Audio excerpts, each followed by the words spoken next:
کی بات، لیکن ساتھ یہ حکم بھی بزرگوں نے سکھایا ہے امر کو لہذا میں ایک تو آپ حضرات کے سامنے حدیث مسلسل کی افضلیت پڑھتا ہوں تاکہ اس افضلیت کے طرف میں اس تسلسل میں آپ سب شامل ہو جائیں اور پھر انشاءاللہ اجازت ہے ہم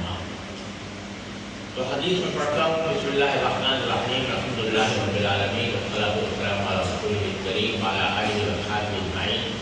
حدثني بهذا الحديث الشيخ حسن المشاء المكي المالكي رحمه الله تعالى في المسجد الحرام سنة 1963 ثم حدثني بهذا الحديث الشيخ محمد ياسين الفاداني رحمه الله تعالى بمكة المكرمة والشيخ الناصبي رحمه الله تعالى في جدة والشيخ محمد يونس الجونپوری رحمه الله تعالى في لندن وكل واحد منهم يرويه بإسناده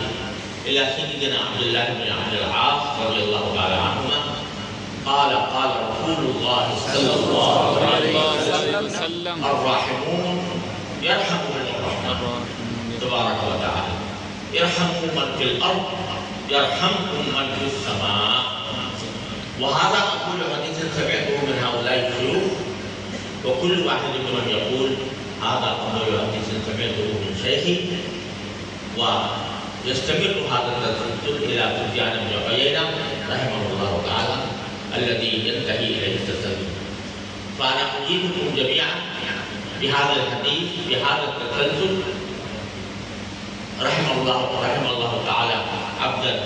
سمع مقالة رسول الله صلى الله عليه وسلم فوعاها وأداها كما سمع اور اس سے بعد میں آپ کو تمام مرویات کی جن مشائخ سے مجھے تلفظ کا شرف حاصل ہوا یا ان کے سامنے میں حدیث پڑھی ہے جنہوں نے مجھے حدیثیں سنائی ہے جنہوں نے مجھے اجازت دی وہ سب تفصیل میرے سبق میں درج ہے سبق العثمانی کے نام سے چھپا ہوا ہے میں ان تمام روایات کی تمام یہاں جامعہ اشرفیہ کے تمام طلباء دور حدیث کو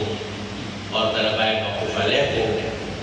اور جو حضرات اساتذہ خواہش مند ہوں اساتذہ کو اس کی اجازت عامہ دیتا ہوں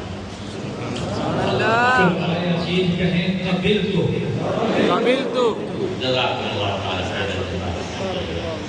اور ایک سبق بھی ہے اس میں کہ اس کا مطلب یہ ہے حدیث مسلسل کا کہ اس زمانے میں جب بھی کوئی شاگرد استاد کے پاس حدیث پڑھنے جاتا تھا تو سب سے پہلی حدیث یہ سنائی جاتی الراحمون یرحمهم الرحمن رحم کرنے والوں پر رحمان رحم کرنے والوں یرحمکم من فی الارض زمین والوں پر تم رحم کرو یرحمکم من فی السماء تو آسمان والا تم پر رحم کرو آپ ذرا یہ سوچئے کہ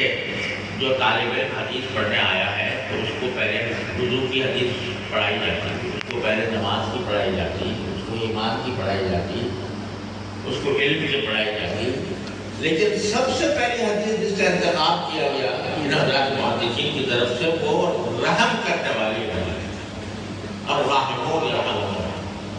اور اس میں تمام زمین والوں پر رحم کرنے کا حکم ہے یرحموا من فی الارض جس میں مسلمان غیر مسلم سب شامل ہوتا ہے تو رحم باری تعالیٰ کی صفت ہے اور اس رحم کی تاکید ہمیں اس حدیث میں کی گئی ہے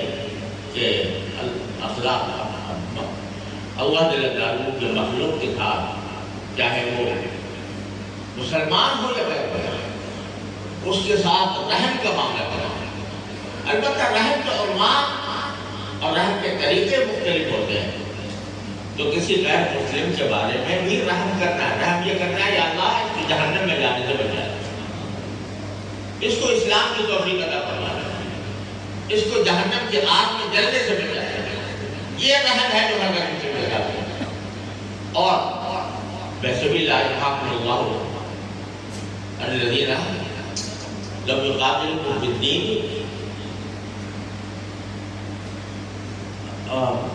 یعنی التبرع الیہم او وتقسطوا، التبرع وتقسطوا الیہم، کہ جن غیر مسلموں نے تمہیں اپنے جگہ سے نہیں نکالا، جنہوں نے تمہارے ساتھ لڑائی نہیں کی، ان کے بارے میں اللہ تعالیٰ اس بات سے منع نہیں کرتا کہ تم ان کے ساتھ حسن سلوک کرو اور انصاف سے کام کرو، ان اللہ یحب المحسنین۔ تو یہ سبق ہے جو ہمیں مل رہا ہے کہ ہر مخلوق، آپ نے حدیث بخاری میں پڑھی ہے کہ ایک شخص نے دیکھا کسی کنویں سے پانی پیا، وہاں کتا ایک دیکھا کہ وہ پیاس کی شدت سے مٹی چاٹ رہا ہے، تو اس آدمی کو رحم آ گیا کہ یہ بھی میری طرح اللہ کی مخلوق ہے، میں پیاسا تھا، مجھے پیاس کی پانی کی ضرورت تھی، یہ پیاسا، یہ بھی مخلوق اللہ کی مخلوق ہے، پیاسی ہے۔ ڈول کوئی تھا نہیں، اپنے چمڑے کا موزہ نکالا اور کنویں میں اتر کر اس چمڑے کے اندر پانی بھر کے کتے کو پانی پلایا۔ رسول کریم صلی اللہ علیہ وسلم نے فرمایا کہ شکر اللہ وغفر، کہ اللہ نے اس کے اس عمل کی اتنی قدردانی کی کہ اس کو اس کی مغفرت کرو۔ اب یہ کتے کے ساتھ رحم کا برتاؤ ہے، یہ بھی انسان کے لیے جنت کا ذریعہ ہے۔ اللہ تعالیٰ نے فضل و کرم سے ہمیں اس حدیث کو صرف سننے کی نہیں بلکہ اس پر عمل کرنے کی توفیق عطا فرمائے۔ صلی اللہ تعالیٰ علیہ وسلم۔